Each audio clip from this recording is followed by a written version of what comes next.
All right, Steeler fans, it's time for the winners and losers after the 27-20 win over the Indianapolis Colts. And yes, there are a lot of winners and there's not a lot of losers. These are fun ones. These are fun ones when I don't have to have 11-13 losers and I'm doing the flip the script. Let's talk about winners. That's what we're doing. 13 winners, 3 losers. Let's get this started with Alex Highsmith. Alex Highsmith, his stat line is as follows: 4 tackles, 3 solo, 2 sacks, 3 tackles for loss, a pass defense, a quarterback hit, and 1 forced fumble. And this is all predominantly after Alex Highsmith left the game with what we think is just an ankle sprain. Just a great game. And I wonder, and Alex Highsmith would never say this publicly, but I wonder if Alex Highsmith started to kind of hear what was being said about how Nick Herbig should be playing more. Nick Herbig should be playing over him. I wonder if that got to him and he said, you know what? I need to have myself a game. And maybe he didn't. Maybe he ignores it. That's fine. But he had himself a game. Alex Highsmith, I think one of my favorite plays from him in this contest, it actually wasn't a sack. The strip sack was awesome. It was when he dropped into coverage and made a play on the balls on third and medium, and he knocks the ball down and forces a punt. That's the play that I was like, man, Alex Highsmith is feeling it right now. And not only is he feeling it, but the defense that they're calling is really starting to work. They're dropping him into coverage. He's making plays on the ball. They're using his athleticism. He's not just rushing the quarterback, trying to stop the run. He had himself a hell of a game, and that's why he's on the winners list. All right, let's go to the next winner, TJ Watt. Some people might say, I don't know if he should be on the winners list. Now listen to his stat line, right? 3 tackles, 1 solo, only 1 sack, but that sack was a strip sack. So he had a tackle for loss, a quarterback hit, a forced fumble. Oh, and he also recovered the strip sack for a fumble recovery. But I want you all to remember something. It's a lot about the timeliness of the play. So let's go back. Let's rewind the tape. Steelers get the ball to start the game, 3 and out, punt it away. Colts get it, scoring drive. Steelers get the ball, second drive. They have to punt. I don't even know if they got a first down. I don't think they did. So they punt. Josh Downs muffs the punt. Brandon Echols recovers at the 11-yard line. Okay, here we go. We're in business. And then what happens? The Steelers don't get points. And so the Colts are now moving after they were at their own end zone. And everyone is thinking, here we go again. This thing is about to spiral out of control. And no, TJ Watt comes up with a huge play, single-handedly keeping this team in the contest. It was tremendous. It was awesome.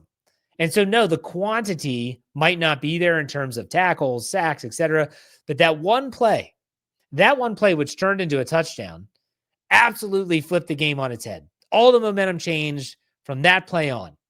That's the type of play the Steelers have been missing the last few weeks that the Steelers defense has been getting gashed.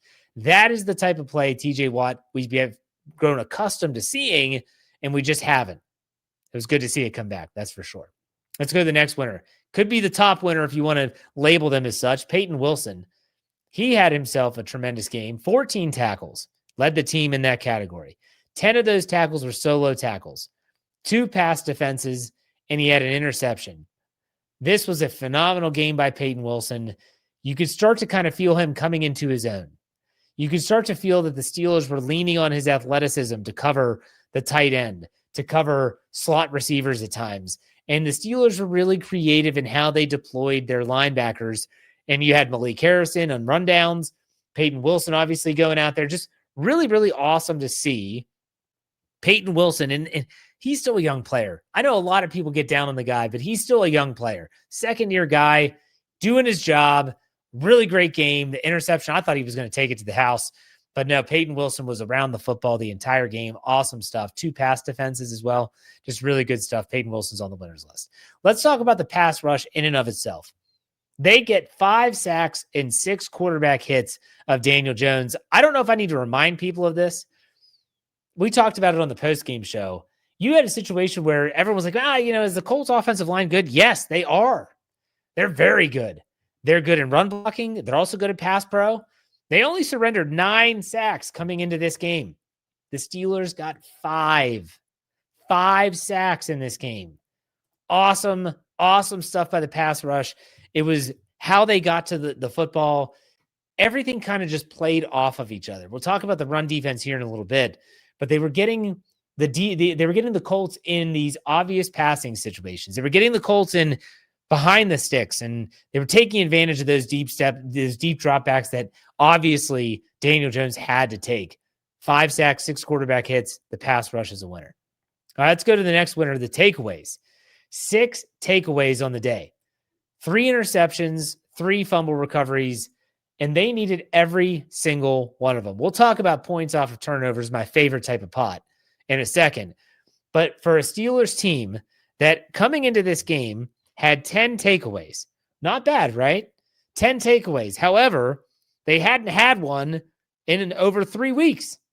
And so they get 6 more. They have 1 turnover. That helps their +4 differential go to +9. Really awesome stuff. And the Indianapolis Colts, by the way, had only turned the ball over 4 times coming into this game. Man, like this, the Steelers double them up and then some. They needed every one of those takeaways. Good for the defense. Awesome stuff. Next winner is the run defense. Talked about how the Indianapolis Colts, from a run offense, were averaging a really good amount of yards. They were 6th best in the league. They were averaging 134.4 yards per game on the ground coming into this contest. The Steelers held them 19 carries to 55 yards, a 2.9 yard average. They did give up a touchdown, which was a quarterback sneak by Daniel Jones, but a long run of 9 yards. That was the longest run allowed, was 9 yards. Really great.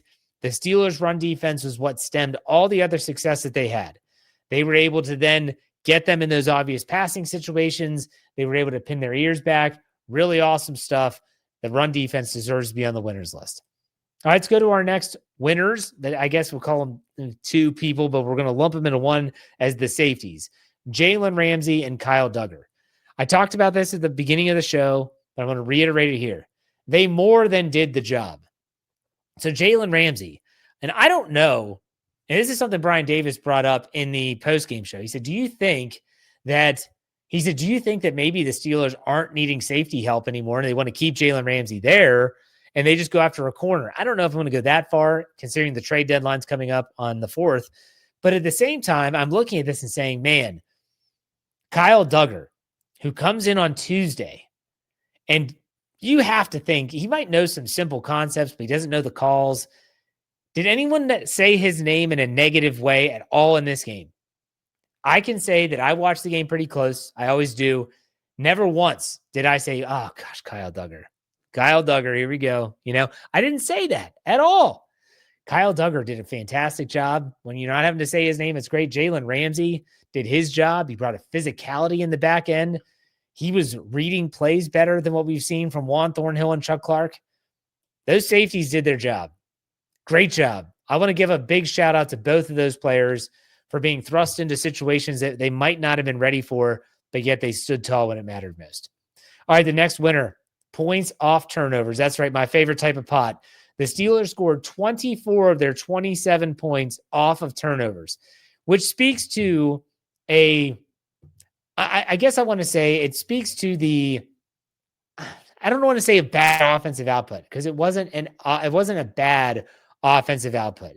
It was just, I don't know. It wasn't what we thought it should be offensively. At least I did. I thought the Steelers would be able to move the ball better, but they needed every single one of those but they need every one of those turnovers. No doubt about it. But let's continue after the pot. Darnell Washington's the next winner. He has 4 catches for 43 yards, a 10.8 yard average. He doesn't score a touchdown, but he's targeted 6 times. You can still see there's the disconnect here between sometimes the receivers and Aaron Rodgers. Darnell Washington had a ball that hit him in the numbers, is in the red zone, could have been a touchdown, but still he wasn't able to corral it. But they're starting to use him more. And I remember when he was drafted, we all said it. We're all thinking the same thing. Man, this guy is a mismatch nightmare. If the Steelers can actually get him going in the passing game, it's going to be like one of those, watch out, here we go.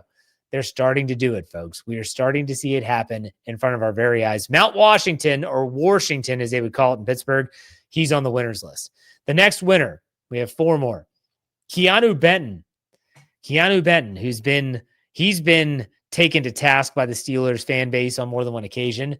He finishes with 5 tackles, 2 solo, 1 sack, 1 tackle for loss, and 2 quarterback hits. What a day for the Wisconsin Badger. He was making impact plays. He was getting into the backfield. This is what he does well. He's not the run stuffer. He's more of the, I'm going to make my guy miss and put some pressure on the quarterback. This is his style of game. And that's also why a lot of fans, myself included, don't know why he's playing a true nose tackle position. You don't want your nose tackle being the rush the passer guy. Casey Hampton was not a rush the passer guy. He was the, I'm going to plug the middle, and then if the quarterback's still back there, maybe I'll go get him. But Keanu Benton deserves to be on the winners list because he had a hell of a game. The next winner, Calvin Austin III. CA3, as I call him. Calvin Austin III led the Steelers in receiving, 5 catches, 56 yards, an 11.2 average, 18-yard long, and 6 targets. Calvin Austin, he is really starting to find his own within this offense. On a day where DK Metcalf was taken almost completely out of the game, I think he ended with 6 yards receiving, and he had a drop, at least one. I looked at Calvin Austin III, was like, man, this is just really good stuff. He's really starting to find that he's getting those one-on-one matchups and he's winning. He and Aaron Rodgers seem to be on the same page. Calvin Austin absolutely had a great game, deserves to be on the winners list. All right, the next two. The defensive game plan is a winner. Again, talked about this in the first half. It's simple. Sometimes simple can equal better. That's the stat line. When you have Jalen Ramsey, when you have Kyle Duggar, when you have James Pierre, or Jimmy Pierre as I call him, being thrust out onto the field, and Brandon Echols playing a heck of a lot more than he's used to, sometimes you have to simplify your defense. And sometimes that's not a bad thing. Simple can equal better here.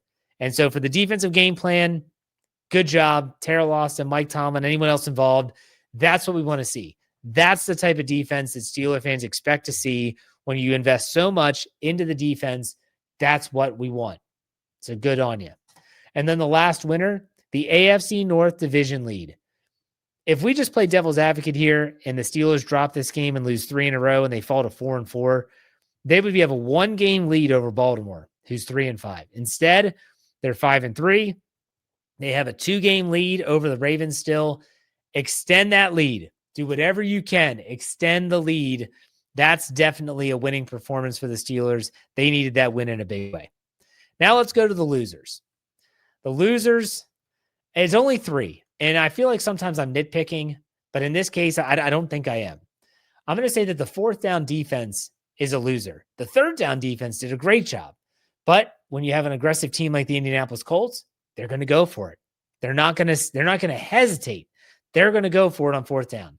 Indianapolis went for it on 4th down 5 times, and they converted every single time. 5 for 5.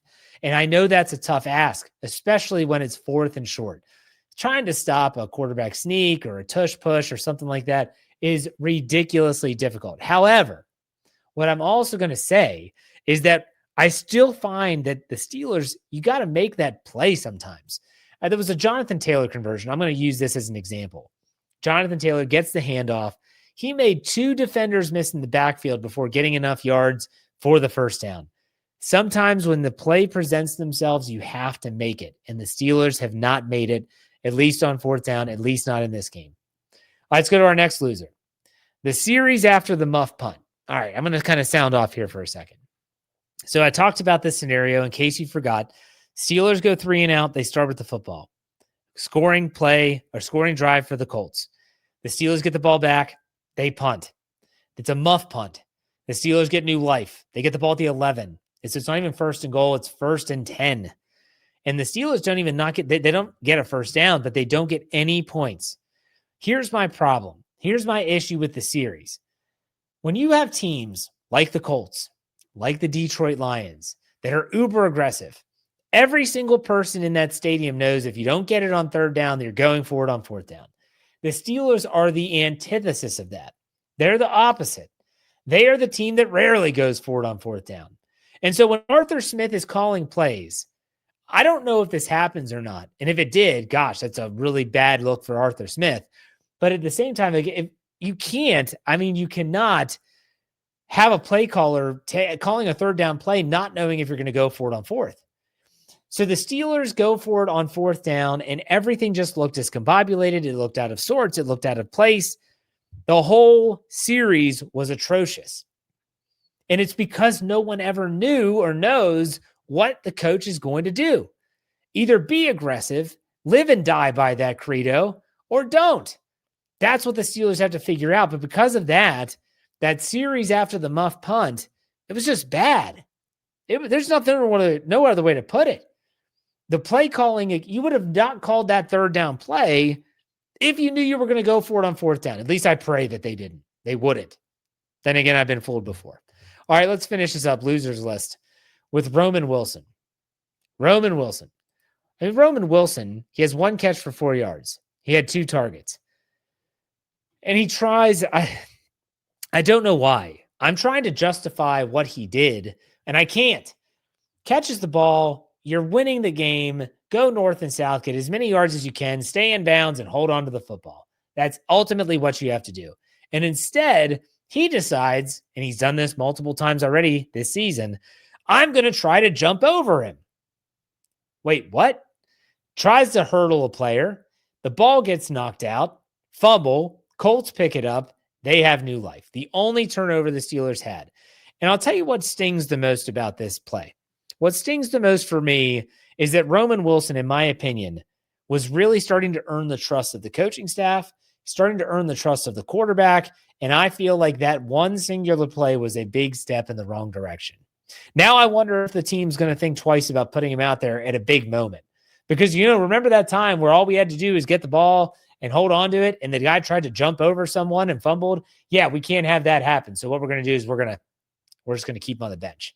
It sucks. He's been making some serious strides. I hated to see it, but it's also a reason why you're on the losers list. If he just holds on to the ball, there's no potential comeback. It's not a 27-20 final. Instead, it's probably a much larger margin of victory. In the end, it didn't matter. The Steelers still win, but that was bad.